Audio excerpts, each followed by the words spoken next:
왕이 되는 능력이라고 하는 제목으로 사무엘하 세 번째 시간입니다. 이제 유다의 왕이었던 다윗이 온 이스라엘, 유다뿐만 아니라 북쪽 지파의 왕이 되기 위한 아주 큰 어떤 변화가 오늘 본문에 있게 되는 것입니다.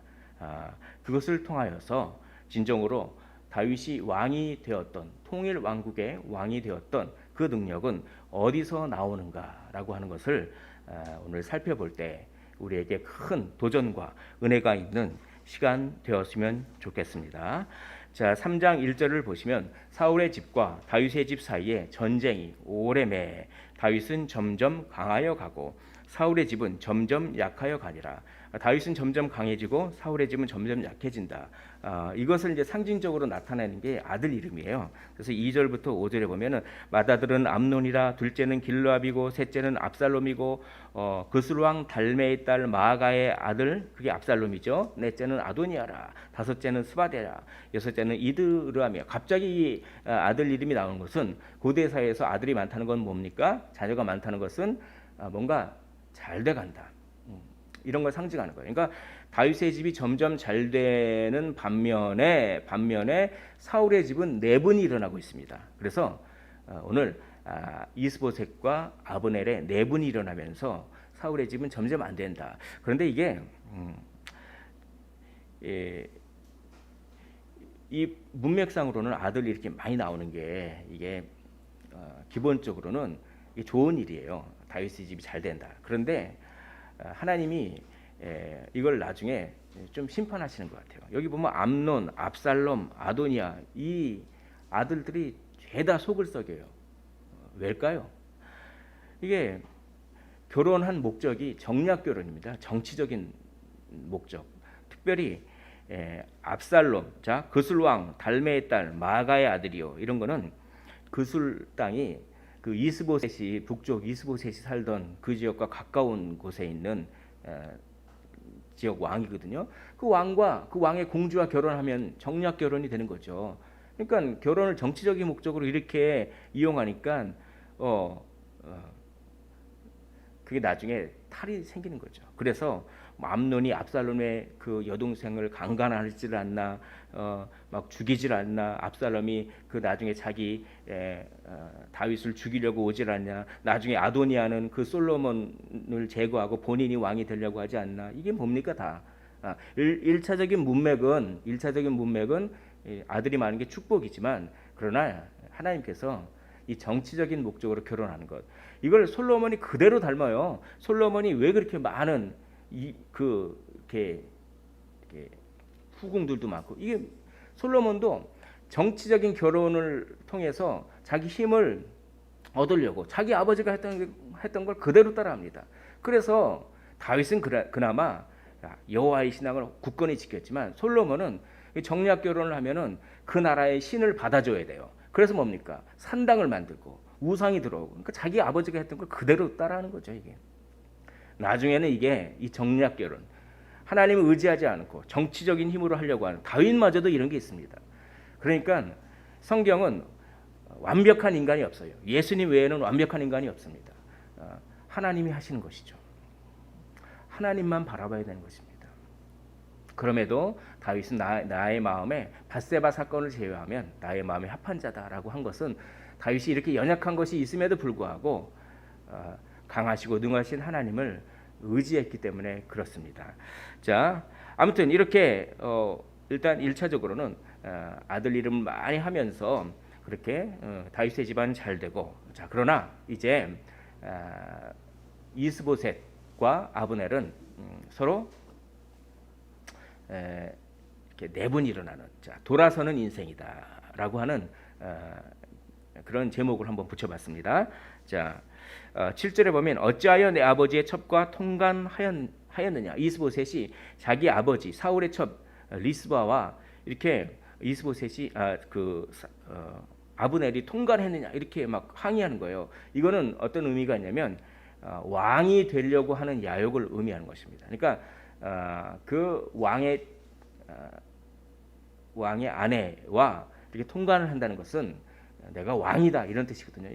이거는 단순히 성적 스캔들을 차원을 넘어서 어떤 구테타 같은 그런 느낌인 것이죠. 그러니까 화를 막 내는 겁니다. 내가 언제 그랬느냐 이런 식으로 화를 내는 거죠. 그래서 8절에 내가 유다의 개머리냐, 이게 화가 너무나 많이 난 것 같습니다. 화날 때 아주 거친 말을 하는데 아브넬이 그렇게 거친 말을 해요. 내가 개머리냐, 이렇게 개의 머리냐. 이거는 뭐 이렇게 자세한 말씀을 드리기보다는 내가 그렇게 하찮은 존재냐. 여기 말한 개는 개들이 이렇게 막 난잡하게 막 그냥 짝짓기 하고 그렇게 하듯이 내가 그런 사람이냐 이렇게 하면서 내가 짐승만도 못한 사람이냐라고 하면서 화를 내는 겁니다.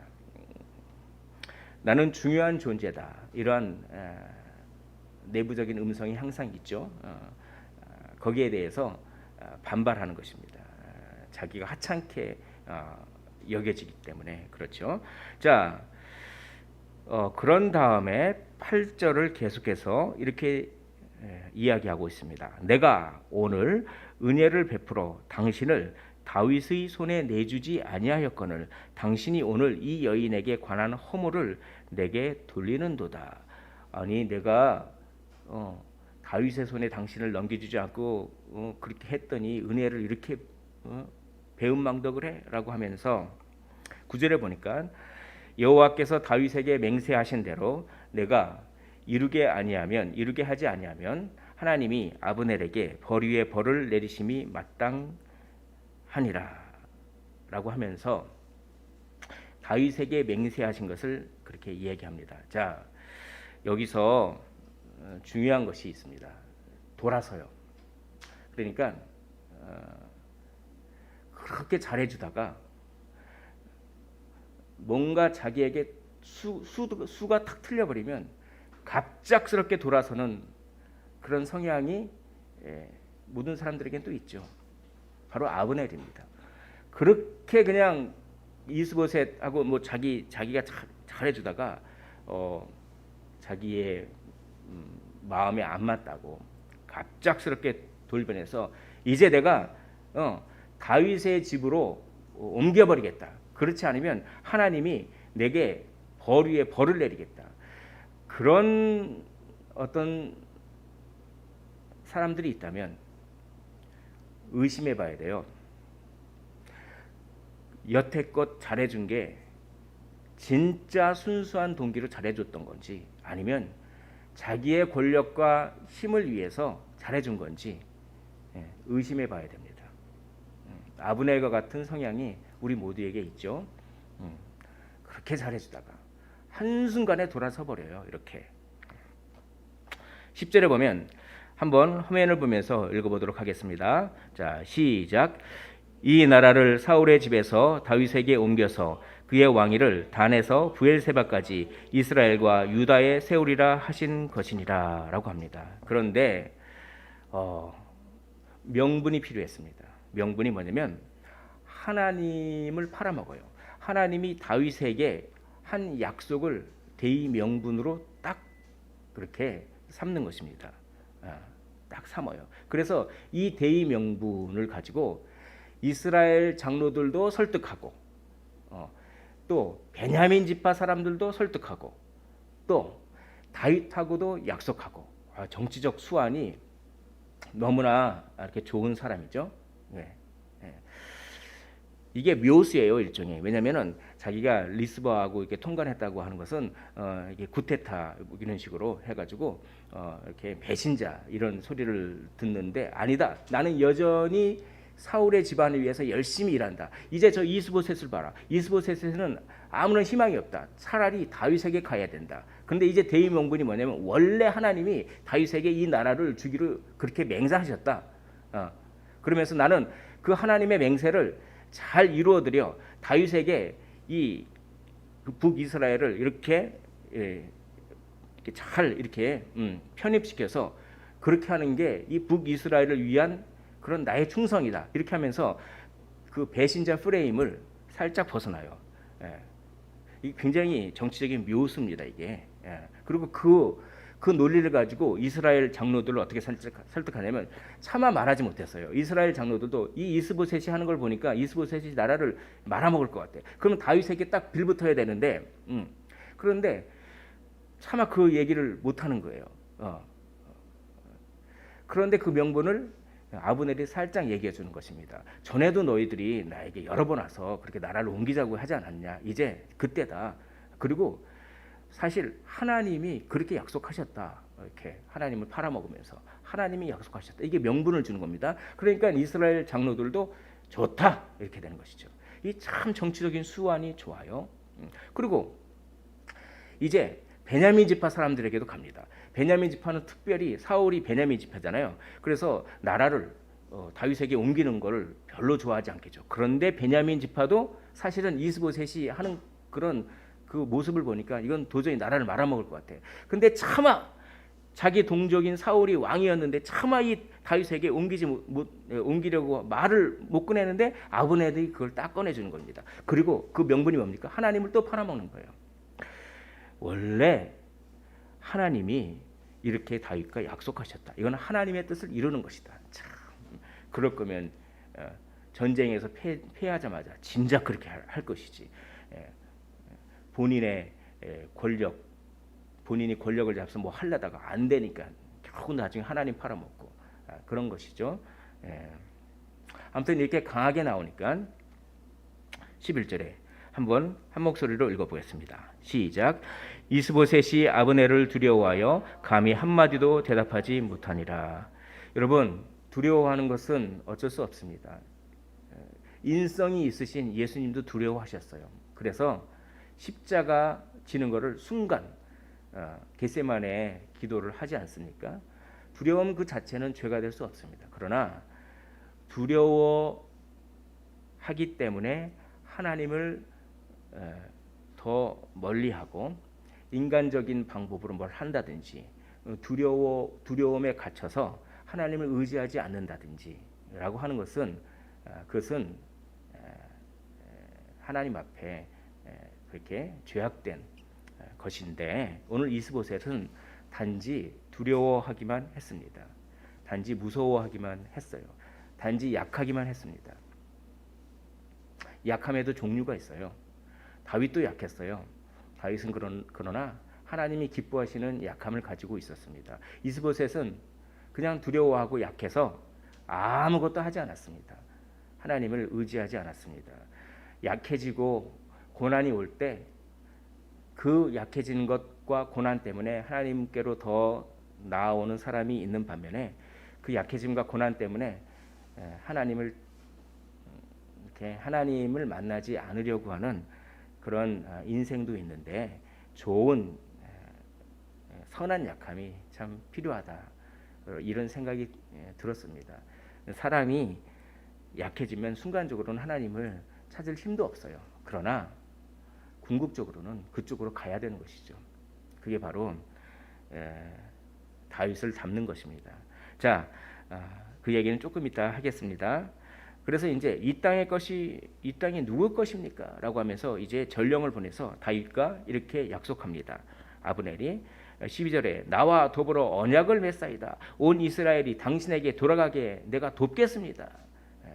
순수한 마음으로 도울까요? 한 자리 하려고. 내가 이 다윗을 도우면 다윗의 통일왕국에서 국방부 장관 정도는 시켜주겠지. 똑같아요. 권력과 힘과 그런 거를 추구하는. 그래서 자기의 처지가 바뀌니까 그냥 돌아서 버려요. 그 전까지 그렇게 잘해주다가 그냥 돌아서 버리는. 그게 우리의 모습이 아니겠습니까? 그게 아브넬의 모습이 우리의 모습이 아니겠습니까? 또 이스라엘 장로들에게 가서 그렇게 설득합니다. 아주 일 추진을 너무나 잘해요. 막힘없이 탁탁탁 추진합니다. 또 19절에 보면 베냐민 사람 귀에 말하고 라고 하면서 베냐민 사람한테도 가서 그 아까 제가 말씀드린 그 대의 명분으로 일을 탁탁 추진합니다. 너무나 유능하죠. 참 유능한데 하나님 위해서 그 유능함을 사용하면 얼마나 좋겠습니까? 힘도 있고 싸움도 잘하고 전투력도 좋고 아주 정치적 수완과 정치적 감각도 뛰어나고 사람을 설득할 수 있는 그 언변도 있고 그렇게 유능한데 그걸 하나님의 나라를 위하여 쓰면 얼마나 좋겠습니까? 그런데 그거를 하나님 나라를 위해서 쓰는 것이 아니라 자기 권력, 나 이 정도 돼, 자기 만족, 자아 실현, 그것을 위해서 쓰는 모습이 아브넬의 모습이요. 그것이 우리의 모습과 다르지 않는 것 같습니다. 정말 예수님이 십자가 안 지셨으면 죽을 수밖에 없어요. 아무런 희망을 못 발견합니다. 제 자신에게 그냥 저의 만족과 자아 실현. 돌아가신 그 합동신학교 이렇게 세우신 박윤선 목사님은 이런 말씀을 하셨어요. 우리 그리스도인의 삶의 목적은 해피니스가 아니다. 그럼 뭡니까? 홀리니스다. 이런 얘기를 했습니다. 세상 사람들은 행복이 삶의 목적이지만 그리스도인은 거룩이 삶의 목적인 거예요. 행복만을 삶의 목적으로 하면 얼마든지 쉽게 돌아섭니다. 행복을 찾아서. 그러나 거룩이 목적일 때는 참을 줄 알게 돼요. 그게 인생의 목적이 되셨으면 좋겠습니다. 자, 이제 절호의 찬스가 생겼어요. 다윗에게는. 왜냐하면 이 다윗과 하나님과 언약하는 것이 그게 다윗 쪽에서 말하면은 뭐 그럴 수 있는데 오히려 아브넬 쪽에서 그 얘기를 하잖아요. 이게 굉장히 아이러니처럼 들리지만 아브넬 쪽에서도 정치적인 그런 목적이 있었기 때문에 그렇게 한 거예요. 그러니까 이것도 참 하나님이 사용하신 것이죠. 아브넬이 그런 말을 하도록 참 하나님이 이끄신 거예요.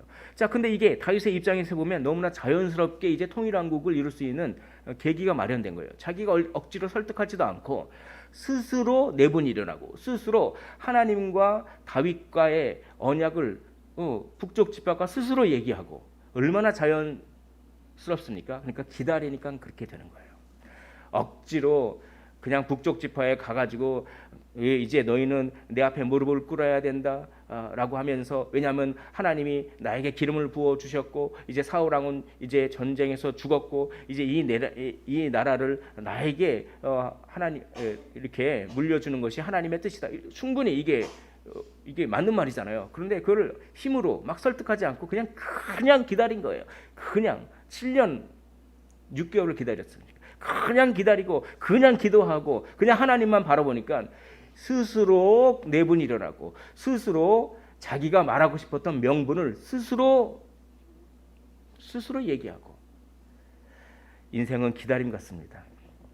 기다리면 스스로 깨닫게 될 때가 참 많은 것 같습니다. 그거를 억지로 막 하면 참 부작용도 많이 일어나는데 그냥 기다리고 그냥 참고 주님만 사람의 마음은 주님만 바꿔주십니다. 주님만 그렇게 하면서 계속 기도하면은 주님이 참 상상치도 못한 어떻게 이게 상상이나 할 법한 일이었습니까? 아브넬이 하나님과 다윗의 언약을 아브넬이 말한다는 것은 다윗이 상상이나 했을 법한 일입니까? 참 그렇더라고요. 하나님은 사람을 통해서 우리의 기다림과 인내를 훈련시키시는 것 같습니다. 그러니까 참 이렇게 말하시는 것 같아요. 너희들 시간 낭비 좀 하지 말라. 내가 해야 할 일을 너희들이 하느라고 왜 이렇게 시간 낭비를 하냐. 사람의 마음을 바꾸는 건 니네 일이 아니야. 내 일이야. 근데 왜 내 일을 니네가 하느라고 그렇게 그냥 시간 낭비하고 상처는 상처대로 받고 상처받았다고 나를 멀리하려고 하고 왜 그러냐. 너희들은 물을 주면 되고 씨를 뿌리면 되고 그렇다. 참 이 말씀이 너무나 진리의 말씀이고 맞는 말씀인데 왜 이렇게 하기가 힘들죠? 왜 이렇게 내가 어떤 사람의 마음을 변화시키려고 설득하려고 하죠? 그게 선악과예요. 그게 내가 창조주가 되려고 하는 마음의 또 다른 표현입니다. 통제의 우상, 통제하려고 하는 마음. 그래서 내 뜻대로 그 사람이 안 따라주잖아요. 그 사람도 선악과를 따먹기 때문에 그래요. 다 모두 다 제 소견에 옳은 대로 움직여요. 그러면 그 사람이 안 따라주면 왜 안 따라주냐고 그렇게 그냥 마음 졸이고 힘들어하고, 그때 하나님께서 이렇게 말씀하시죠. 왜 내가 할 일을 니네가 하면서 사서 고생하냐? 그러면서 왜 불평하냐? 왜 감사가 없느냐? 왜 찬양하지 않느냐? 예, 7년 6개월을 기다렸더니 아브넬의 입에서 이런 얘기가 나오는 거예요. 사랑은 언제나 오래 참고 사랑은 모든 걸 견디느니라. 참 그 말씀이 생각이 났습니다. 그런데 여기까지는 좋았어요. 근데 다윗은 또 여기서 또 실수해요. 그러니까 사람은 실수를 많이 해요. 그 천하의 다윗조차도 실수해요. 이게 그냥 이제 그대로 놔두면 되는데 더 확실히 여기서 인간적인 방법이 들어가는 거예요. 하나님께서 열어주시면 그냥 그걸 맡기고 그냥 자기가 해야 될 일을 최선을 다해서 하는데, 여기서 인간적인 방법이 들어가면서 더 확실하게 이제 북이스라엘을 자기 편으로 옮기려고 인간적인 방법이 싹 들어가는데, 그게 뭡니까? 13절에 나를 보러 올 때 우선 사울의 딸 미갈을 데리고 오라. 그리하지 아니하면 내 얼굴을 보지 못하리라. 미갈을 갑자기 달라고 그래요. 이게 법적으로는 전혀 문제가 없습니다. 법적으로는 전혀 문제가 없어요. 율법에. 왜냐하면 이혼한 것도 아니고 억지로 사울이 그렇게 했기 때문에 법적으로는 맞는데 이게 비인간적이죠. 아니 한참 결혼해서 잘 살고 있는데 전 남편하고 생리별을 시켜. 왜 그렇습니까? 이게 이거예요. 내가 사울의 집안 사위다. 이걸 강조하고 싶었던 거예요. 그러니까 내가 너희의 가족 구성원의 일부이기 때문에 너희하고 나랑 합치는 것은 그거는 그렇게 이상한 일이 아니야. 이걸 더 강조하고 싶었어요. 아니 하나님께서 그렇게 열어주셨으면 그대로 믿고 가면 되는데 더 확실히 하려고자 인간적인 방법을 또 쓰는 거예요. 그래서 빼앗아온다라고 표현을 합니다. 오늘 15절과 16절을 화면을 보면서 한번 읽어보도록 하겠습니다. 시작. 발디엘에게서 그를 빼앗아오매 울며 바오림까지 따라왔더니 아브넬이 그에게 돌아가라 하매 돌아가니라. 아니 참 완전히 생리별 시키는 거죠. 그냥 아들 딸 낳고 잘 살고 그랬는데 갑자기 생리별을 딱 시키니까 그 전 남편이었던 그 남편인 발디엘이 그 미가라고 그렇게 자기 아내랑 강제로 헤어진데, 이거 참 완전히 영화에서 뭐 나올 법한 그 뭐 옛날에 그 강제 이주시키고 막 그랬잖아요. 막 꼭 그런 것처럼 막 그러니까 막 울면서 따라오는 거예요. 막 울면서 따라오면서 바후림까지 따라왔더니, 참 여기 재밌습니다. 이 사무엘서는 참 암시가 많아요. 이 바후림에서 나중에 시므이라고 하는 사람이 바후림이라고 하는 곳이 시므이라고 하는 사람이 고향인데, 나중에 압살롬에게 쫓겨서 그렇게 다윗 왕이 그렇게 막 쫓겨갈 때 이 시므이가 막 저주해요. 에이거 다윗 너는 벌 받은 거야. 막 그 시므이가 고향이 바후림이에요. 빼앗아 온다라고 하는 것은 무엇을 암시하냐면 나중에 이 다윗이 밧세바를 빼앗아 온다라고 하는 것을 암시하고 있습니다. 왜냐하면 권력의 힘으로 빼앗아 오는 것이죠. 그게 잠재되어 있었어요, 다윗이. 그래서 성령이 충만하고 은혜가 충만할 때는 그 죄성, 권력을 의지하는 마음이 다윗에게도 있었어요. 그게 성령이 충만할 때는 그게 성령이 그걸 누르십니다. 그런데 이제는 뭐 그냥 성령이 충만하지 않으니까 그게 스물스물 올라오면서 자기가 가지고 있는 힘과 권력으로 밧세바를 빼앗아오는 것이죠. 여기서도 다윗이 그런 모습을 보여요. 그냥 하나님께 맡겼으면 다 맡기면 되는데 거기에 추가적으로 자기의 인간적인 방법을 이렇게 하려고 하는 것이 나중에 이런 것들이 그렇게 자기의 벌로서 돌아오는 그런 것입니다. 자, 여기 보면 15절 16절 그 화면 보면 이렇게 되어 있습니다. 그렇게 바울이까지 막 따라왔는데 아브넬이 그에게 돌아가라 하매 돌아가니라. 이제 돌아가게 만드는 거죠. 자, 여기서 우리는 자기의 권력을 의지하고 자기의 힘을 의지하고 그런 사람들은 어떤 인생을 사는지 돌아서는 인생입니다. 조금만 자기의 만족에 해가 되면 그냥 돌아서 버리는 그런 인생을 삽니다. 자기만 돌아설까요? 아니요. 자기의 그 힘과 권력을 위해서 다른 사람도 돌아서게 하는 인생을 사는 것입니다. 돌아서는 인생입니까? 돌아서게 하는 인생입니까? 그것을 오늘 본문은 우리에게 질문하고 있습니다. 그렇게 분열을 일으키는 사람이 있어요. 꼭 그 사람이 있는 공동체에는 이상하게 분열이 나. 그건 뭡니까? 자기의 행복만을 위해서 살기 때문에 자기가 확 돌아서 문 닫고 확 나가버리든지 아니면 다른 사람들이 돌아서게 한다든지 그 분열의 영은 사탄의 영입니다. 사탄은 거짓의 아비요 또 분열을 일으키는 것이죠. 허무한 죽음을 맞게 되는 것입니다. 그렇게 돌아서는 인생, 그렇게 돌아서게 하는 인생, 그렇게 권력을 의지하고 힘을 의지하고 강함을 추구하는 인생은 허무한 죽음을 맞게 되는 것입니다. 이제 일이 잘 돼가요. 수완이 아주 좋아서 일이 잘 돼갑니다. 척척 진행됩니다.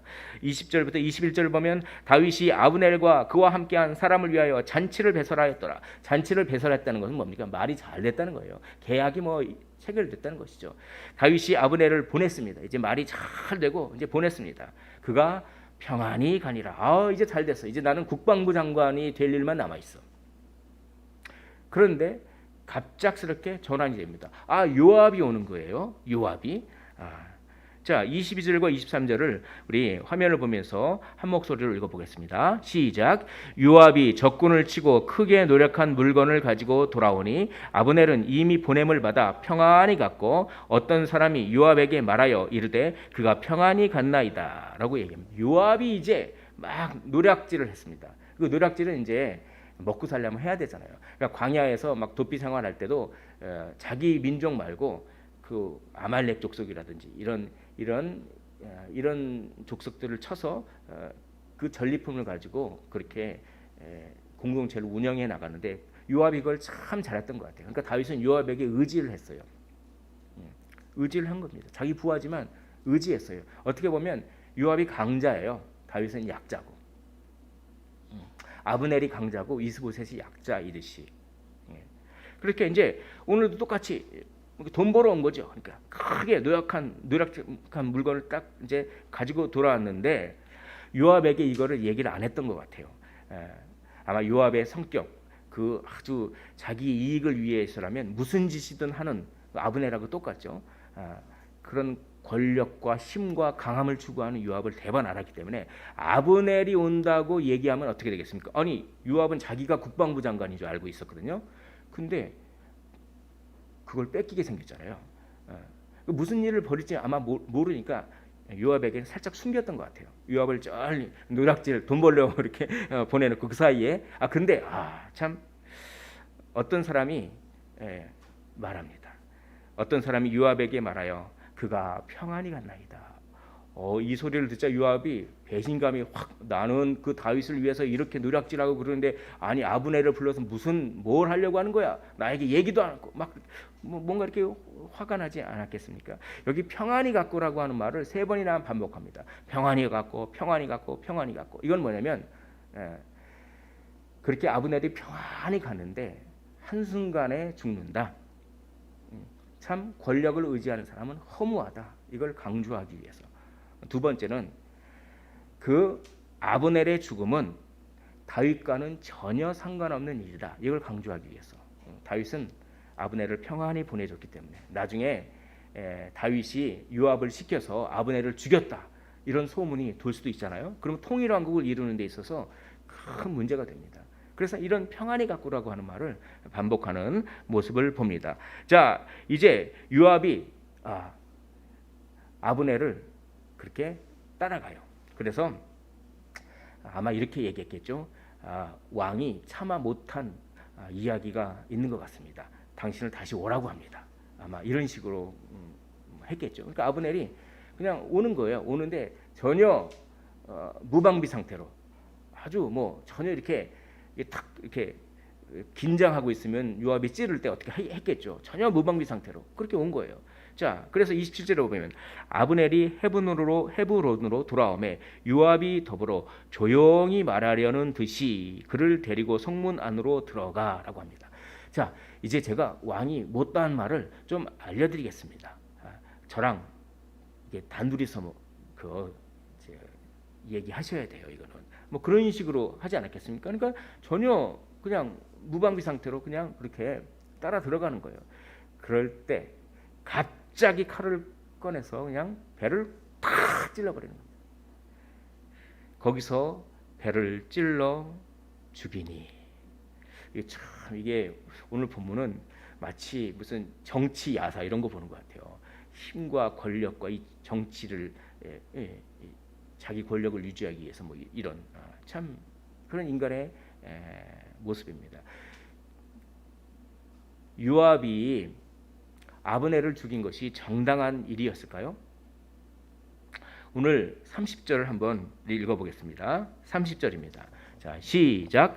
그가 기브온 전쟁에서 자기 동생 아사엘을 죽인 까닭이었더라. 이걸 언뜻 보면 정당한 것일 수도 있습니다. 자기 동생 아사엘을 죽였기 때문에 성경에서는 율법에서는 피해 복수를 인정합니다.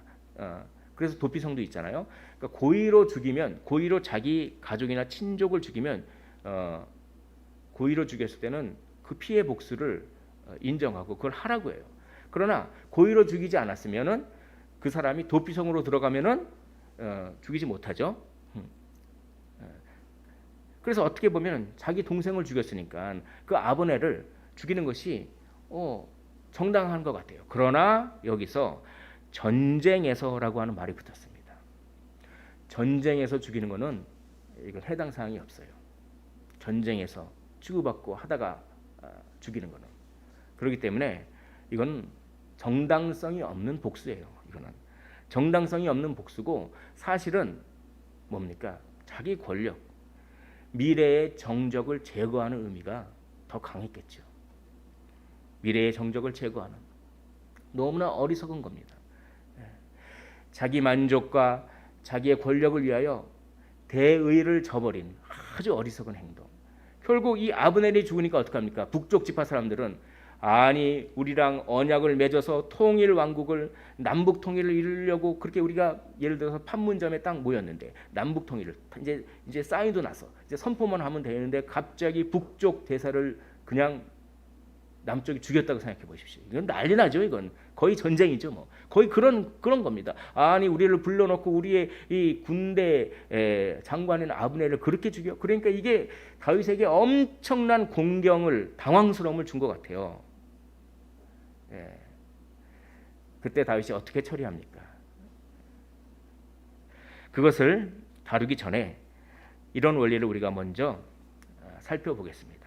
하나님은 힘을 추구하는 사람을 또 다른 힘을 추구하는 사람을 통해 다루십니다. 하나님은 힘을 추구했던 강함을 추구했던 아브넬을 또 다른 힘과 강함을 추구했던 요압을 통해서 심판하시고 다스리십니다. 하나님은 고집센 사람을 또 다른 고집센 사람을 통해서 다스리시고 하나님은 이기적인 사람을 또 다른 이기적인 사람을 통해서 다스리시며 하나님은 게으른 사람을 또 다른 게으른 사람을 통하여 하나님은 악한 입술을 가진 자를 또 다른 악한 입술을 가진 자를 통하여 다루시는 예가 성경에는 많이 있습니다.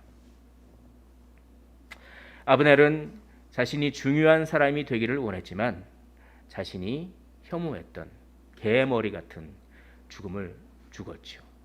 강함을 추구하는 자기 만족만을 추구하는 인생은 이렇게 개머리 같은 죽음, 허무한 죽음을 죽게 되는 것입니다. 또 다른 강함을 추구하는 사람에 의해서. 그리고 그 또 다른 강함을 추구하는 사람은 또 다른 강함을 추구하는 사람을 통해서 하나님은 다루십니다.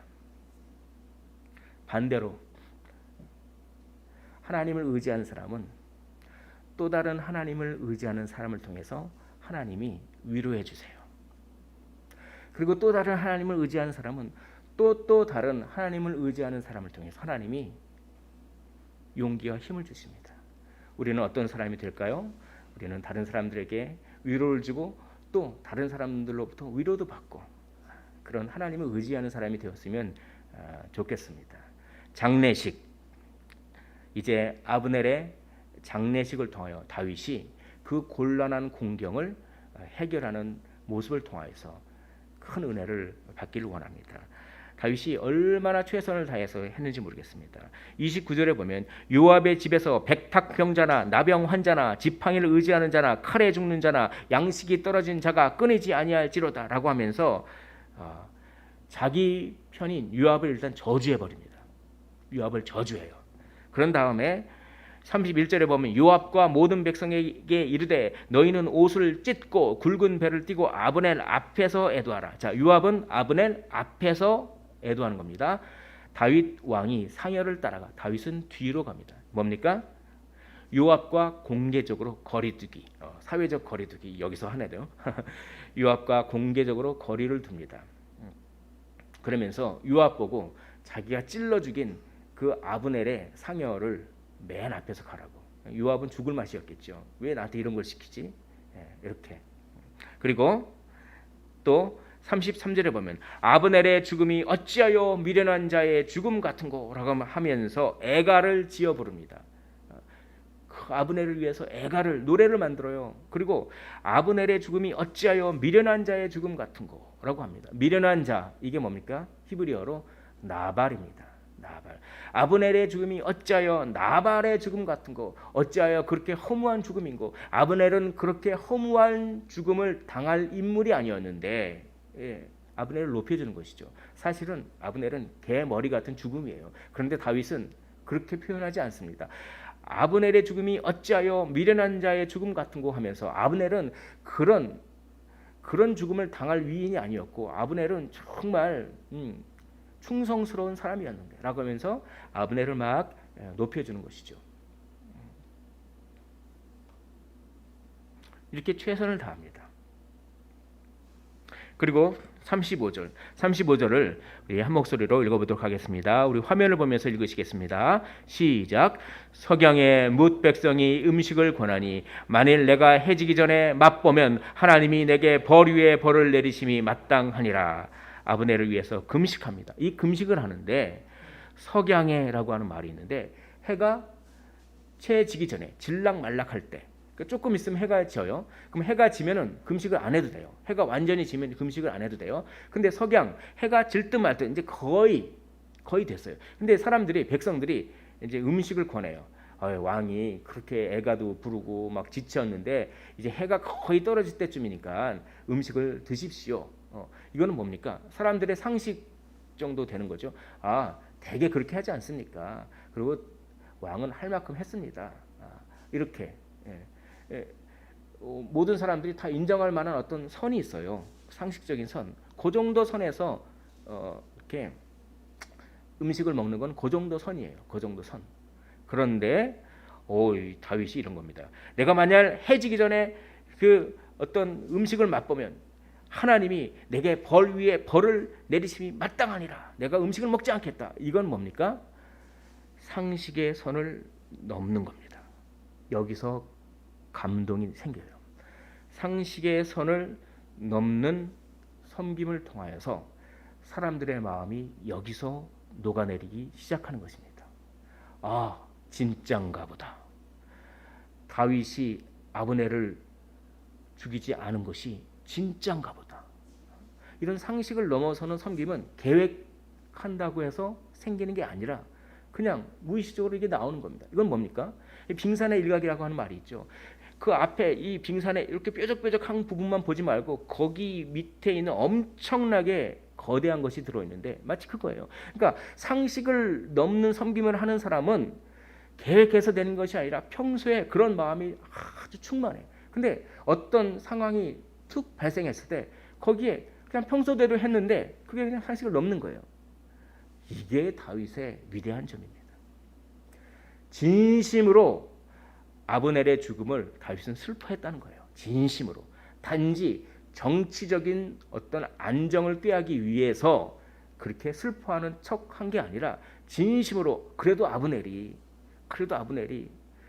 북쪽 지파를 그래도 이만큼이라도 유지시킨 거는 그래도 아브넬이 그렇게 열심을 다했고, 그리고 아브넬이 물론 동기가 어떻다 저떻다 그건 내가 따질 바는 아니지만 그래도 하나님과 다윗의 언약을 그래도 기억해주고 그래도 어찌됐든 평화롭게 이렇게 하는 그 모습, 그런 거를 진심으로 다윗은 인정해주고 진심으로 그런 부분에 대해서 다윗은 고맙게 생각했던 겁니다. 우리가 한번 사람이 싫으면 그 사람이 하는 좋은 점도 싫어하게 돼요. 그거는 하나님이 싫어하시는 겁니다. 어떤 사람한테 소위 말해서 찍혔어. 찍히면은 이제부터 그 사람이 하는 일은 전부 안 좋게 봐. 근데 실제로는 좋은 일임에도 불구하고 나한테 찍혔다 이거야. 그러니까 돌아서는 인생이죠. 나한테 찍혔으니까 네가 아무리 객관적으로 좋은 일을 하더라도 난 그거 별로 안 좋아. 이거는 하나님이 또 다른 사람에게 찍히게 하는 거예요. 그 사람을. 그래서 결국 외로워지죠. 다윗은 그렇지 않았습니다. 다윗은 이게 하나님 앞에서 좋은 것을 그대로 인정하면서 어찌어찌 하든 그 사람을 심판하는 것은 하나님께 맡기고 내가 해야 할 일은 지금 그 사람이 그 한 거를 슬퍼하고 어찌하든 하나님의 나라 대의를 이루어서 어찌하든 남과 북이 싸우지 않고 어찌하든 평화통일을 이루고 어찌하든 하나가 돼서 하나님의 나라를 이루고 이런 대의로 가득 찼어요. 해피니스가 아니었습니다. 홀리니스였죠. 그러니 그런 마음이 가득 차니까 그것이 순간적으로 상식을 넘는 섬김의 형태로 나오는 거예요. 마음에 가득한 것이 입으로 나오듯이 마음에 가득한 것이 행동으로도 나옵니다. 상식을 넘는 섬김, 이거를 구약 히브리어로 헤세드라고 합니다. 상식 수준에서 하면 단지 갈등을 일으키진 않습니다. 평범합니다. 그러나 영향력을 주지는 못합니다. 감동을 주지 못합니다. 그러나 우리 하나님께서는 우리에게 명령을 주셨는데 어떤 명령입니까?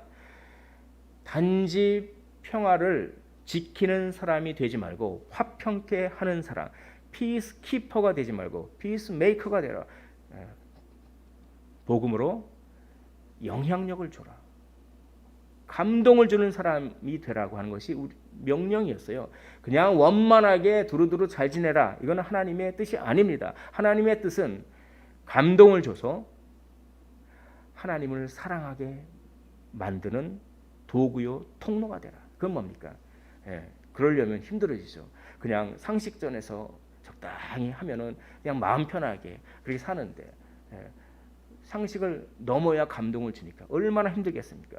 참고 또 참고 기다리고 또 기다리고 그렇게 되는 것이죠. 그러나 그런 상식을 넘는 섬김이야말로 사람들에게 능력이 되는 줄 믿습니다. 우리 36절과 37절에 한번 한 목소리로 읽어보겠습니다. 화면을 보면서 시작. 왕이 무슨 일을 하든지 무리가 다 기뻐하므로 이 나라야 온 이스라엘이 넬의 아들 아브넬을 죽인 것이 왕이 한 것이 아닌 줄을 아니라. 이제 이 감동을 먹으니까 왕이 무슨 일을 하든지 무리가 다 기뻐요. 이제 자연스럽게 리더십이 생기는 것입니다. 왕을 믿어주고 왕을 인정합니다. 이게 진정으로 왕이 되는 능력이에요. 힘이 아니라 감동입니다. 힘이 아니라 섬김인 것이죠. 온 이스라엘이 넬의 아들 아브넬을 죽인 것이 왕이 한 것이 아닌 줄을 아니라 인정하니라. 할렐루야. 상식을 넘는 섬김이 왕이 되는 능력입니다. 힘을 추구하는 것은 왕이 될 수 없어요. 상식을 넘는 섬김을 통해 그것이 능력이 되고 그것이 감동이 되어 그것이 하나님 나라의 왕이 되는 능력입니다. 우리는 전부 왕입니다. 우리는 왕 같은 제사장들이라고 했습니다. 우리는 세상에 왕 노릇을 해야 됩니다. 힘으로요? 아니요. 지식으로요? 아니요. 무슨 자격증으로요? 간판으로요? 아니요. 상식을 넘는 섬김으로. 상식을 넘는 섬김은 행동뿐만 아니라 생각마저도 부지런합니다. 섬세하고 배려하며 귀찮아하지 않습니다. 실망감이나 조급함, 무시당하는 마음과 늘 싸우면서 날 무시하는 거야? 왜 나만 이 일을 해야 돼? 그러니까 섬김의 가장 큰 적은 내가 무시당한다라고 하는 그런 것이 좀 큰 적이 될 때가 많이 있죠. 그런 무시당하는 마음과 늘 싸우면서 상대방에게 한결같은 부드러움과 평안함을 제공합니다. 이렇게까지 생각해 주시다니. 만일 상대방에게 내가 이런 마음을 줄 수 있다면 그러면 하나님 나라의 왕이 되는 순간입니다. 이렇게까지 생각해 주시다니. 상대방에게 이러한 마음을 먹도록 하십시오. 하나님이 기뻐하십니다. 그런 사람의 인생을 하나님이 채워주십니다. 그런 사람의 인생을 하나님이 그늘이 되시고 그런 사람의 인생을 하나님이 산성이 되시며 방패가 되시며 합력하여 선을 이루시는 줄 믿으시기를 원합니다. 그거는 하나님이 그렇게 하셨기 때문에 그렇습니다. 하나님이 우리 마음 가운데 이렇게까지 하시다니라고 하는 마음을 주셨어요. 우리가 그렇게 고백하게끔 하나님이 그런 섬김을 보이셨다는 것입니다. 그게 어디 나옵니까? 요한복음 3장 16절. 하나님이 세상을 이처럼 사랑하사 하나님이 세상을 이렇게까지 사랑하시다니라고 하는 고백이 나올 만큼 하나님은 그렇게 섬기셨습니다. 자기 아들을 아끼지 아니하시고 우리 모든 사람을 주시니가 어찌 그 아들과 함께 이 모든 것을 우리에게 주시지 아니하겠는가. 요한일서 4장 11절을 보면 하나님이 이같이 이렇게까지 생각해 주시다니 하나님이 이같이 우리를 사랑하셨은즉 너희도 서로 사랑하는 것이 마땅하니라. 사랑하는 것은 마땅한 것입니다. 하나님이 이같이 우리를 사랑하셨으니 우리도 서로 사랑하는 것이 마땅하는 것입니다. 조지 휘필드는 그의 일기에서 이런 얘기를 합니다. 나는 녹수로 없어지기보다 달아 없어지기를 원하노라. 섬기지 않고 쓰지 않아서 녹수로 없어지는 인생이기보다 부지런히 섬겨서 달아 없어지면 하나님께서 만배로 갚아 주실 줄 믿습니다. 이런 섬김의 능력은 어디서 나올까요? 약함의 능력에서 나옵니다. 우리 화면을 보면서 39절을 읽어보도록 하겠습니다. 시작. 내가 왕이 되었으나 오늘 약하여서 수리아의 아들인 이 사람들을 제어하기가 너무 어려우니 여호와는 그 악한 대로 갚으실지어다. 내가 약하여서 어려우니 갚으실지로다. 약하여서 어려우니 갚으실지로다. 약함에는 두 종류가 있다고 말씀드렸습니다. 서두에서 이스보셋은 약하기만 했습니다. 그래서 아무것도 안 했어요. 자기가 할 일을 아무것도 안 했습니다. 그저 약하기만 했습니다. 하나님을 의지하지 않았습니다. 그러나 다윗도 똑같이 약했습니다. 이스보셋은 아브넬의 눈치를 봤듯이 다윗도 요압의 눈치를 보는 거예요, 사실. 그러나 요압이 너무 약하지만, 요압이 너무 어렵지만 어떡합니까? 그렇게 약해서 하나님을 더 의지했어요. 약하기 때문에 하나님을 더 의지하는 그런 선한 약함을 가지고 있었고 이것이 섬김의 능력으로 나타나는 것입니다. 우리가 약하지 않으면 섬길 수 없습니다. 우리 자신이 강하면 남을 위해서 섬길 수가 없어요. 약해야 섬길 수가 있습니다. 주님의 약함을 의지하는 선한 약함을 가지시기를 원합니다. 바울도 그랬죠. 내가 그리스도를 위하여 약한 것들과 능욕과 궁핍과 박해와 곤고를 기뻐하노니 이는 내가 약한 그때 강함이라 라고 이야기하고 있습니다. 내가 약하다는 사실에 집중하지 마십시오. 내가 약하다는 사실에 집중하다 보면 한없이 슬퍼지기만 합니다. 내가 약하다는 사실보다 내 약함을 해결하실 수 있는 분을 바라보십시오. 그러면 무시당한다는 음성에 영향을 받지 않게 됩니다. 수로보니게 여인이 부스락이라도 주십시오. 개가 먹고 남은 부스락이도 주십시오. 그는 내가 약하다는 사실에 집중하지 않고 나의 약함을 당신은 해결할 수 있습니다 라고 하는 것에 더 집중했기 때문에 무시당한다고 하는 음성을 이겨낼 수 있었던 것입니다. 증명과 책임에 대한 짐을 맡기심으로써 조급함에 흔들리지 않는 부드러움으로 해야 할 일에 부지런히 집중합니다. 이것이 약함을 통한 섬김의 능력이요 왕이 되는 능력인 줄 믿습니다. 말씀을 정리하겠습니다. 하나님 나라의 왕이 되는 능력, 그것은 주님의 강함을 의지하는 약함의 능력입니다. 선한 약함을 가지시길 원합니다. 그 약함의 능력이 상식을 넘어서는 섬김의 능력으로 나아올 때 하나님 나라의 왕이 되는 줄 믿습니다. 약하여서 어려우니 갚으실지로다. 약하여서 어려우니 갚으실지로다. 이 말씀을 오늘 우리 마음에 새겨 약함의 능력, 섬김의 능력으로 하나님 나라의 왕이 되시기를 주님의 이름으로 간절히 축원을 드립니다.